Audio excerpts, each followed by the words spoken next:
I never thought I'd be one of those guys writing on a relationship advice subreddit, but here we are. Call it venting, call it closure, call it whatever. I just need to get this out.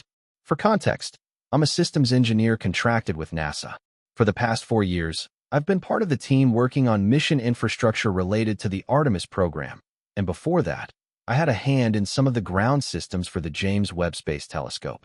Space has been my life, literally and figuratively. I've always believed that humanity's future was out there, beyond Earth. My now wife used to say the same. Used to. Her name's Karen. And yeah, I know, the name fits in more ways than one now. We met 7 years ago at a conference in Pasadena. She was doing PR consulting for a private aerospace firm, Blue Origin, believe it or not. She was smart, sharp, ambitious. At the time, I thought we were on the same page. Two people obsessed with the stars, wanting to be a part of something bigger than themselves. The first sign that something was off came shortly after the James Webb images dropped. You remember that moment, right? Those first high-res images, stellar nurseries, galaxies colliding, the raw edges of time. It was historic. It felt like being part of humanity's greatest chapter. I came home buzzing. My team had pulled 60-hour weeks prepping the data pipeline systems. I thought she'd be excited. I wanted to share it with her. Instead, she barely looked up from her phone. Oh, cool. More stars. Did you bring milk? I laughed. Thought she was joking. She wasn't. That night, she accidentally left her phone open on the bed. DMs. A guy named Ben. I wasn't sure what I was looking at. Some of it was casual, some of it not so casual. She said he was an old friend. Said I was overthinking it. And at that point, I wanted to believe her. I needed to believe her. So I let it go. But something shifted after that night. I started noticing other things. Weird things. Like how she never wanted to hear about Artemis, even though she used to talk nonstop about how she wanted to be one of the first PR leads on a moon base. Or how her girls' nights always lined up with SpaceX launches. I joked once that she must be cheating on me with Elon. She laughed too hard at that. Anyway, I'll stop here for now. The real betrayal didn't hit until much later, right as we were preparing for Artemis I to launch. That's when the house of cards collapsed. And yeah, there's way more to Ben than just flirty texts. Artemis I was scheduled to launch early that Monday morning, and I had been up for nearly 30 hours straight, monitoring systems, running redundancy checks, finalizing subsystem reports. You'd think the woman I married would have shown even a flicker of excitement, right? Nope. She was annoyed I'd be gone all weekend for work. I don't get why this mission matters so much, she said while stirring oat milk into her coffee. It's just the moon. Didn't we already do that in the 60s? That hit me harder than it should have. We used to dream together about this stuff. She once told me she cried watching Apollo 11 footage. Now she was acting like I was skipping date night for a hobby. Anyway, that Monday came. The launch was breathtaking. Everyone at Mission Control was either teary-eyed or euphoric. We were going back, for real this time. It wasn't just flags and footprints. Artemis was laying groundwork for a permanent base, and if all went well, human missions to Mars in our lifetime. I sent her a video from the control room. A voice message. A photo of the moon hanging like a beacon outside the viewing deck. She didn't respond for 8 hours. When she finally texted back, it was just, cool. I'm grabbing drinks with Liz. Might be late. Liz. Her alleged best friend. The one who called me Mr. Spaceship, and didn't know the difference between a rocket and a satellite. I'll admit it. At that point, I was emotionally raw. But something in my gut said this wasn't right. So, after getting back from work that night, around 2:30 a.m., I checked her location. We had that setting on for emergencies. She wasn't at any bar. She was in Culver City. Ben lived in Culver City. Now, I'd seen a photo of Ben once. He looked like he live-streamed from his gaming chair for a living. No way he was aerospace. I didn't even think she liked guys like that. I didn't confront her that night. I couldn't. I was too exhausted, too high from the mission, too confused. I slept in the guest room and told myself I was being paranoid. But I wasn't. Oh man, I wasn't.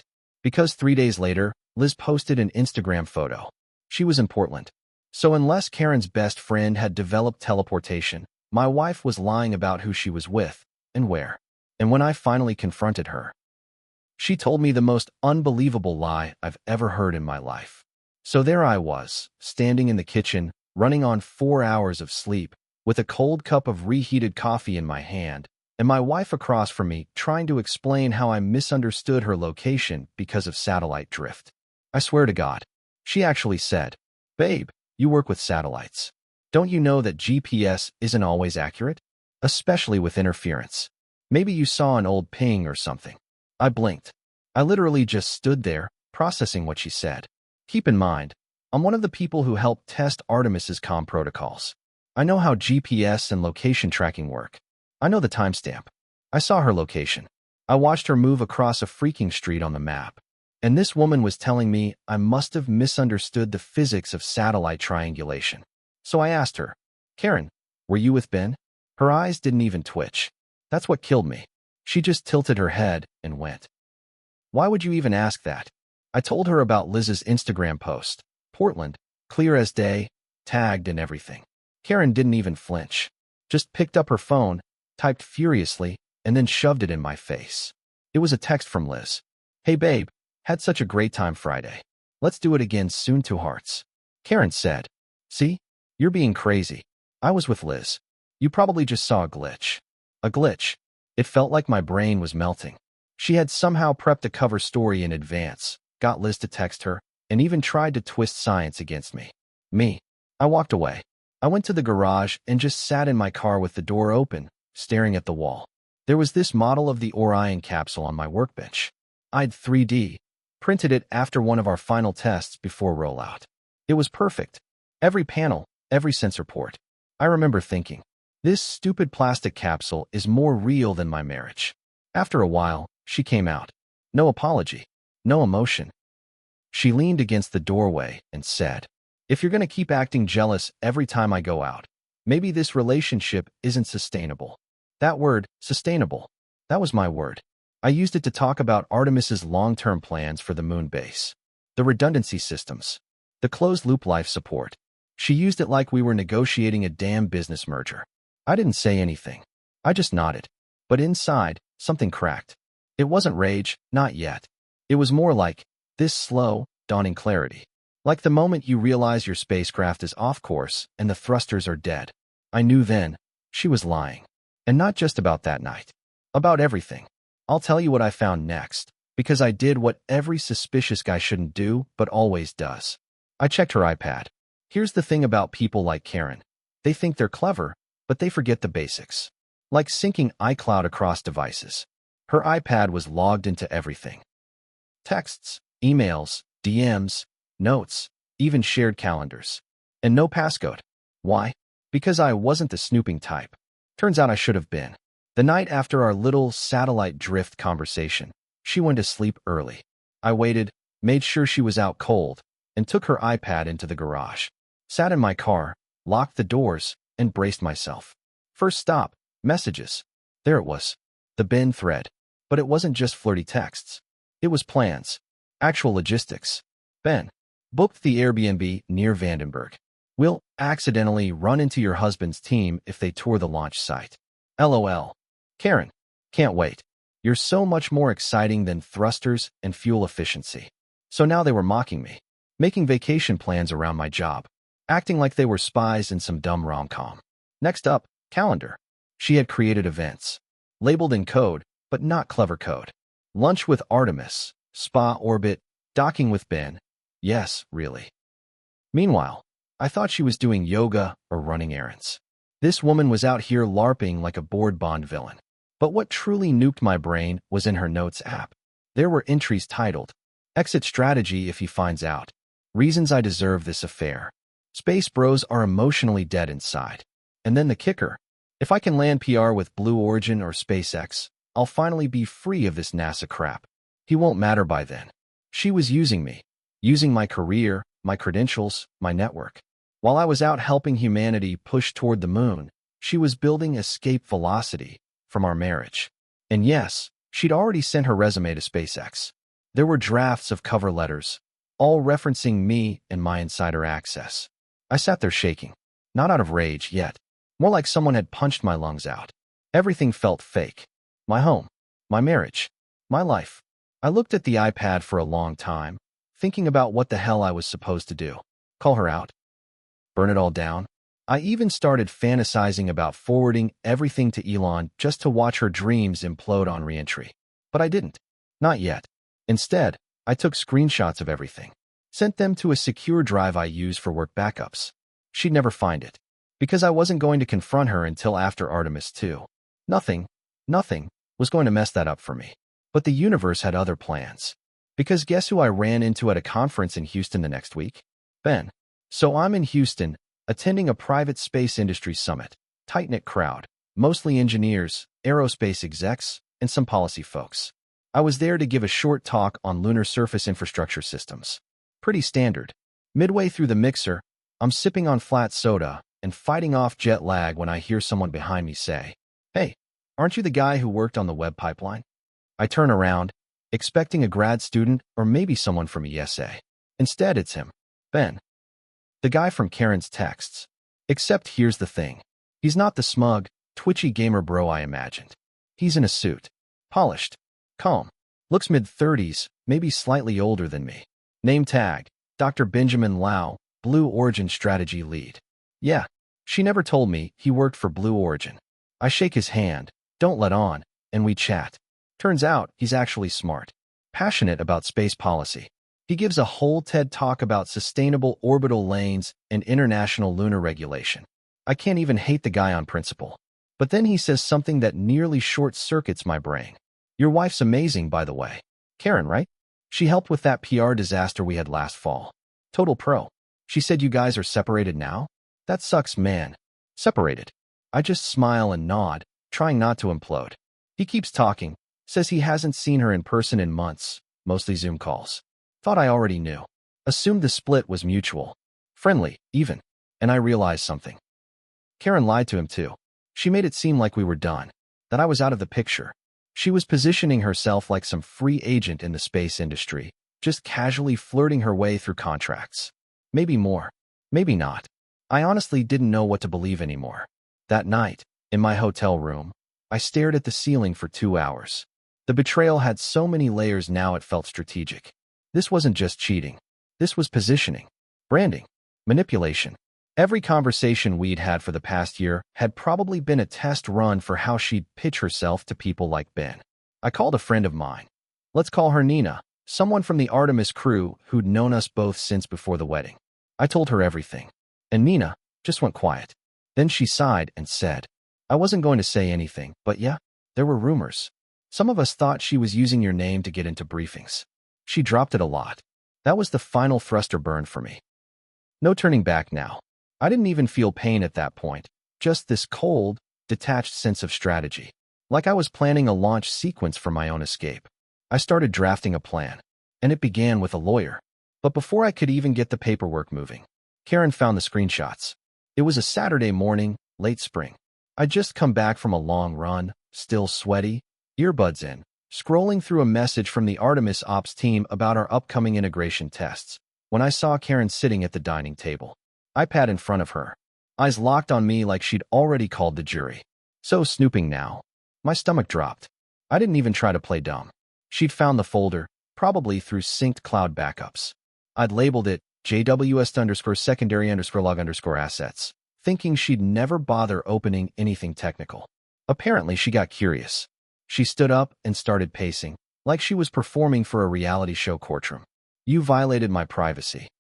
You stalked me. You manufactured a narrative because you're insecure about how much I've outgrown you. Outgrown me. That was her word. I stayed calm, asked her point blank if she was sleeping with Ben. She just laughed. Jesus, are you really still stuck on Ben? He's a colleague. You're embarrassing yourself. I reminded her of the Airbnb plans. The texts. The notes. She had the gall to roll her eyes. It was harmless flirting. I role-play scenarios in my notes, okay? It's creative processing. Ever heard of journaling? Then she hit me with the ultimate gaslight combo. You think I'm the liar, but you've been emotionally unavailable for years. Always chasing rockets. Always gone. You practically left this marriage, and now you're shocked I had to build a life outside it. I swear, if she could have filed a defamation suit against me inside our own house, she would have. But here's where things flipped. I didn't lose my temper. I didn't scream. I didn't even raise my voice. I just said, I've already contacted a lawyer. The look on her face? Instant shock, then fury. Like she expected me to play the sad, apologetic nerd begging for another chance. Nope. She exploded. You ungrateful bastard. I sacrificed my prime years for you. I could have been somebody, and you want to divorce me over emotional DMs. I quietly replied, no. I want to divorce you because you used me, lied to me, and because you're not the person I married. She stormed out, slammed the door, called her mom.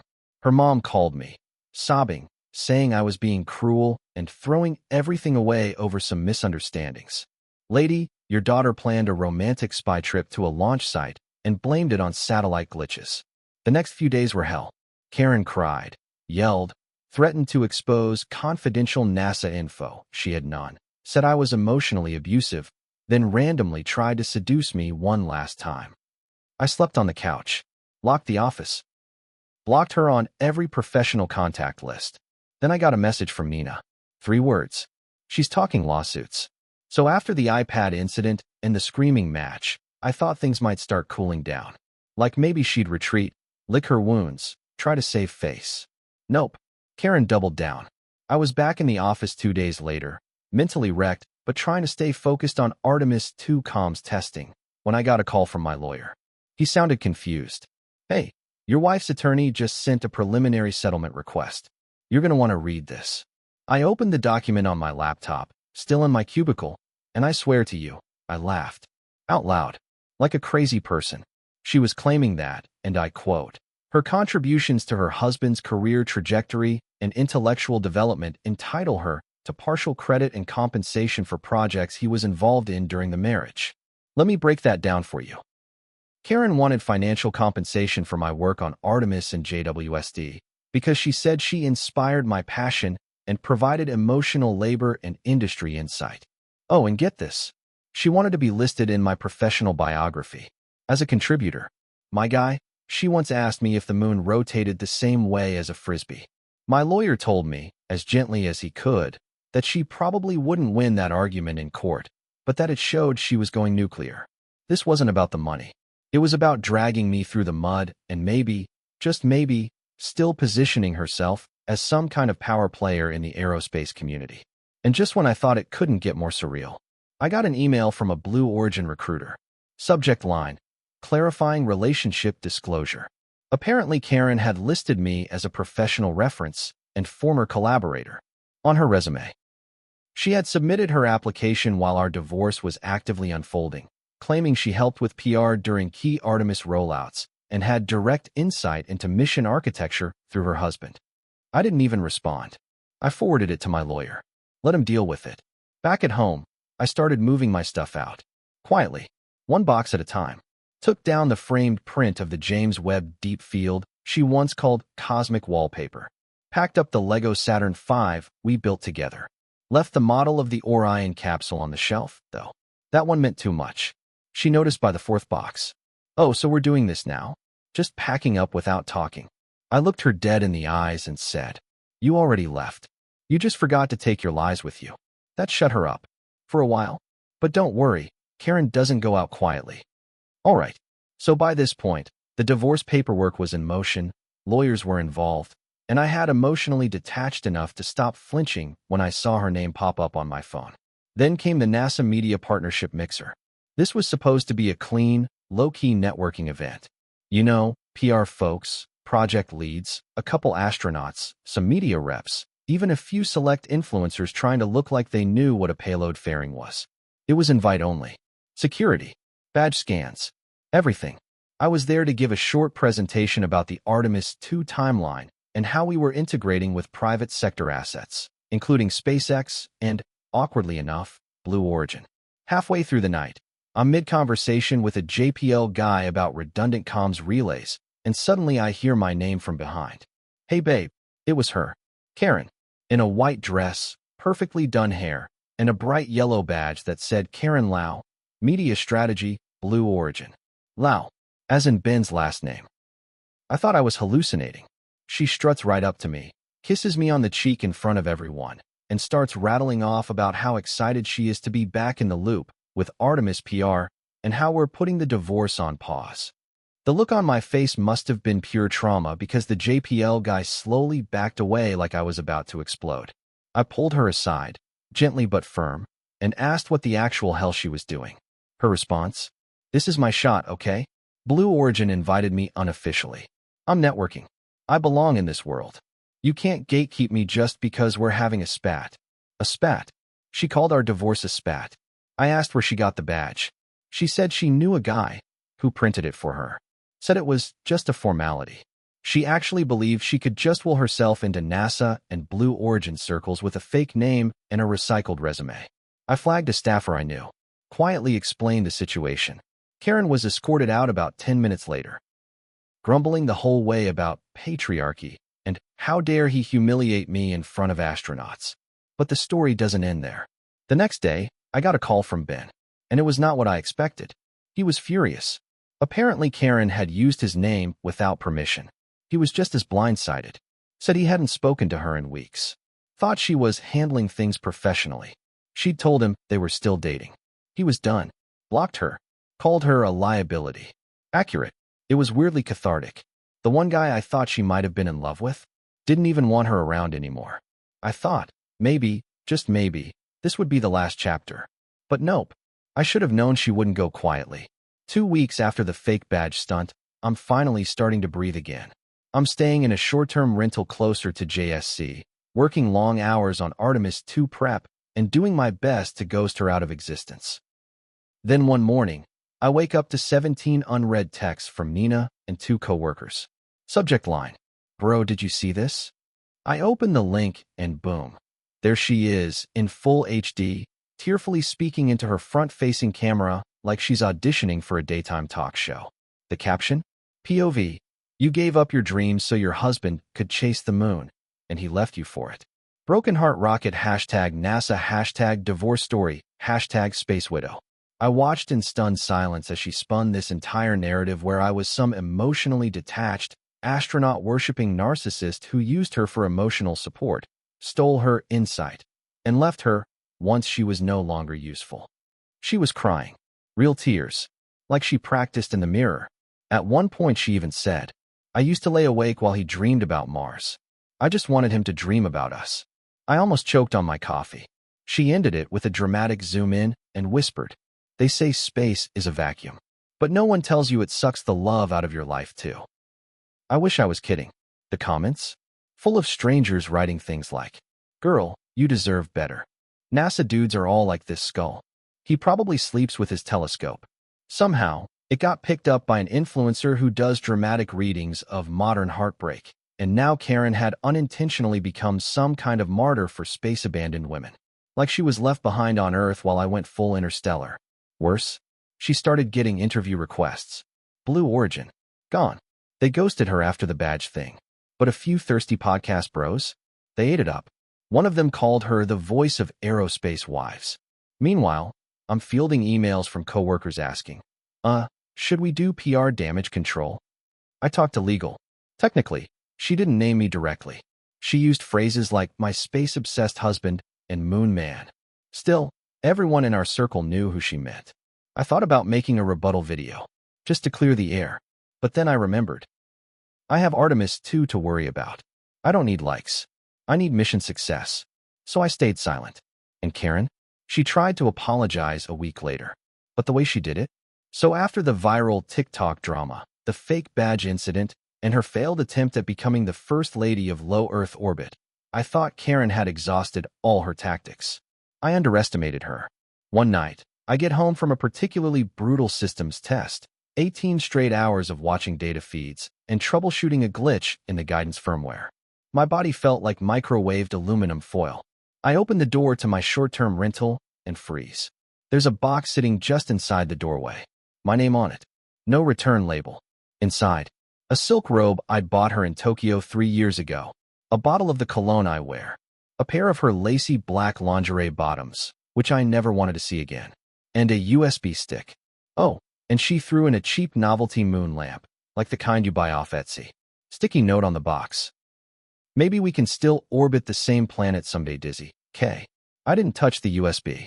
I threw the box across the room and poured myself the stiffest drink in human history. Then Then I saw she'd left a voicemail.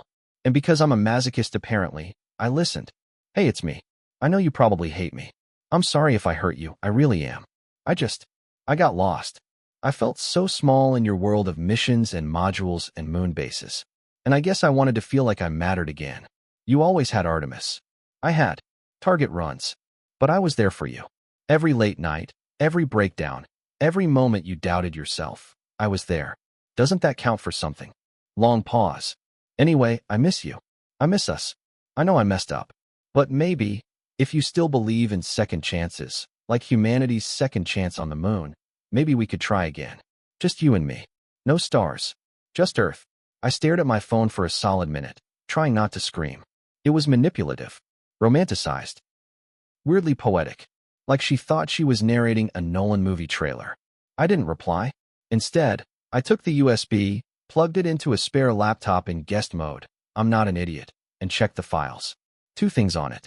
A video montage of our wedding photos set to Rocket Man by Elton John. A folder labeled Karen's Pitch Deck, Future of Human Space PR.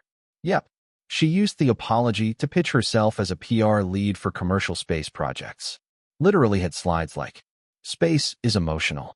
We need voices that humanize it. Wives of astronauts and engineers deserve to be seen. Let's make Mars romantic again. It wasn't about love. It was never about love. It was about relevance. That's when it hit me. Karen didn't want me back. She wanted her spot in the spotlight back. And she thought seduction plus sentimentality might get her there. It didn't. But what it did do was finally give me the clarity I needed. The next day, I went to my lawyer and filed the final paperwork. No delays. No settlements. No shared credit on anything. I told him I'd rather lose money than lose my dignity. And that's when she made one last play. She emailed my boss.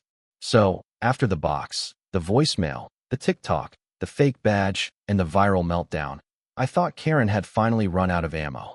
I was wrong. Out of nowhere, I got an email ping from my department head, Lisa. Subject, urgent, concerns raised about workplace behavior. My heart sank. Turns out Karen had sent a detailed, borderline novel-length email to Lisa, laying out a case accusing me of emotional neglect. Yeah, she framed my space obsession as emotional abuse. Professional misconduct. She alleged I took credit for group projects unfairly, LOL. And the cherry on top, creating a toxic work environment for those close to me. I swear, I reread it 3 times. She claimed she had sources who would back her up and even attached screenshots from her social media followers that she said witnessed my toxic behavior. Lisa called me in for a meeting the next day. I walked in, trying not to look like I was about to explode. She was professional but concerned. Asked me if there was anything I wanted to say. I kept it short. I'm in the middle of a divorce. My wife is unstable. None of her claims have merit. I'm focused on Artemis too and supporting my team. Lisa nodded, said she appreciated my honesty, and promised to keep an eye on the situation. The whole ordeal was humiliating. I'd spent years building a reputation in aerospace, and now it felt like some tabloid drama. Except the stakes were way higher. I confided in a few close co-workers who told me to keep my head down and not respond publicly. Meanwhile, Karen's social media exploded with sympathy messages from people who didn't know the half of it. She was spinning the narrative hard, playing the victim in the space couple saga. The emotional toll was crushing. Every day, I questioned if I was losing not just my marriage, but my career, my sanity. But then something funny happened. The Artemis team rallied around me. Emails of support, coffee runs, subtle but powerful gestures reminding me I wasn't alone. That's when I realized this wasn't just about us anymore. It was about standing firm in the face of chaos. I made a decision. No more silence. After the bombshell email Karen sent to my boss, I knew I couldn't just stay silent anymore. The rumors were spreading like wildfire, and even though I had my head down working on Artemis too, the gossip was eating at me. So, I called a meeting with my project lead, my PR contact, and a few trusted colleagues. I laid it all out: the fake badge incident, the viral TikTok, the emails, the baseless accusations. They listened, took notes, and said, "Let's get ahead of this." We worked with NASA's communications office to draft a carefully worded press release. Not a petty rebuttal or a personal attack, just a factual statement about who I am, my commitment to the mission, and a request for privacy during my divorce proceedings. The day the release went out, I felt like I was stepping back into the spotlight, but on my terms. The response was incredible. Support poured in not just from coworkers, but from former astronauts, engineers at SpaceX and Blue Origin, and even a few science communicators I admired. People recognized that I was just a guy trying to do his job while navigating a really messy personal situation. More importantly, my Artemis team doubled down on their support. They rallied around me like never before. Coffee and snacks appeared on my desk. Emails with encouragement flooded in. Even the quietest engineers found ways to check in. That solidarity was what kept me grounded. Of course, Karen kept stirring the pot online, but the narrative was shifting. People started seeing the human side of space exploration, the sacrifices, the relationships strained by dreams of other worlds. And I realized something crucial. Space exploration isn't just about rockets and telescopes. It's about people. Real people, with complicated lives, emotions, and sometimes heartbreak. I was ready to move forward. But Karen's next move? That's where things get even more unexpected. So, after the press release went public and things started calming down a bit, I got invited to this SpaceX launch party. You know, the kind of event where suits mix with engineers, and everyone's buzzing about reusable rockets and Mars colonization. I almost didn't want to go. Too many memories, too much emotional baggage. But a friend convinced me it'd be good for my headspace, so I went. And wouldn't you know it, Karen showed up. Not as some dramatic villain or social media star. Just there. She was hanging near the refreshments, looking less like the fiery TikTok queen and more like the woman I once loved, minus the usual smirk. We locked eyes. For a moment, it was awkward. Then she approached. I braced myself for some passive-aggressive comment or another stunt. Instead, she said something I never expected. I'm sorry for everything. For lying, for the public stuff, for trying to drag your name through the mud. I was scared. I felt invisible while you chased stars. Her voice cracked a little. I looked at her, the woman who'd been my partner and my greatest challenge, and something shifted. I nodded. I'm sorry too. For not being there when you needed me, for letting my dreams blind me. Maybe we both got lost in our own orbits. No big speeches. No promises. Just two people acknowledging the wreckage. We didn't fix everything that night. But that moment of honesty was the first step toward healing, whatever that looked like. Later, I found out she'd quietly deleted the viral TikTok and taken down most of her social media drama. A small victory. But the biggest lesson? That even in the vast, cold expanse of space, or a marriage on the rocks, there's always room for human connection. And sometimes, the hardest thing is to admit you're hurt. After that awkward but honest encounter at the SpaceX party, I started seeing my whole mess differently. You know how space exploration is often described as humanity's greatest adventure? The James Webb Telescope unveiling secrets billions of light years away, the Artemis program aiming to build a moon base, private companies pushing boundaries with reusable rockets. All of it feels like reaching beyond limits. But the truth I realized? Our personal lives are their own kind of exploration, just as complex, just as uncertain. Karen and I were like two astronauts on different missions. I was chasing new worlds, new horizons, while she felt left behind, like a forgotten satellite orbiting a distant planet. It hit me that relationships, like space programs, require communication, planning, and sometimes course corrections. You can't just launch and hope for the best. Her lies, her drama, they were her way of trying to stay relevant in a story she felt excluded from. And my obsession with work was my way of coping with the chaos. It wasn't about blame. It was about learning to listen and adapt. And I think that's why the Artemis program means so much to me. It's not just about landing humans on the moon again. It's about building something sustainable, something that lasts. That's the lesson I took into my personal life. You have to build a foundation. You have to be patient. You have to accept that setbacks are part of the journey. Sometimes, you have to let go of what's no longer working, even if it hurts. Because the future isn't just out there in the stars. It's in the choices we make here, on Earth, and how we treat each other.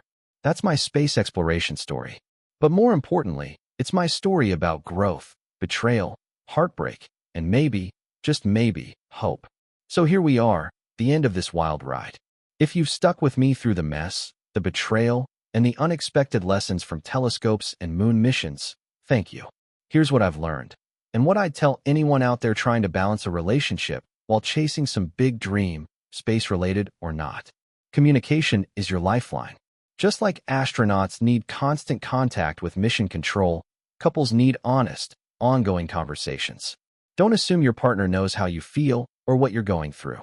Speak up, even when it's uncomfortable. Don't let your passion blind you. I was obsessed with space exploration, the James Webb Telescope revealing the universe's secrets, Artemis aiming for the moon, private companies rewriting the rules. And I neglected the person beside me. Your dreams are vital, but so is the person who's supposed to share them with you. Recognize when someone's struggling.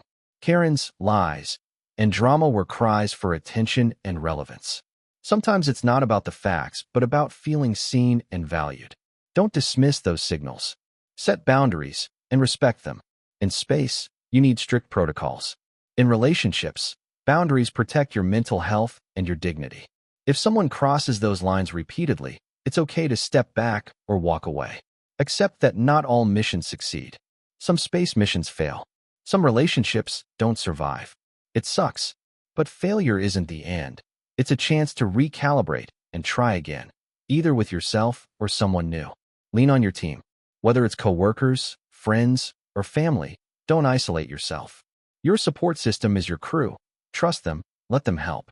Remember, humanity isn't just in the stars. Space exploration is amazing, but the real miracle is how we connect here on Earth. Don't lose sight of that.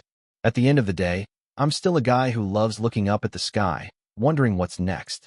But I've also learned that the most important explorations are the ones inside ourselves and inside our relationships. If you're going through something similar, feeling like your partner's orbiting a different planet, or like your dreams are pulling you apart, take a breath. You're not alone. And sometimes, the best thing you can do is keep looking up while holding on to what really matters. Thanks for reading my story.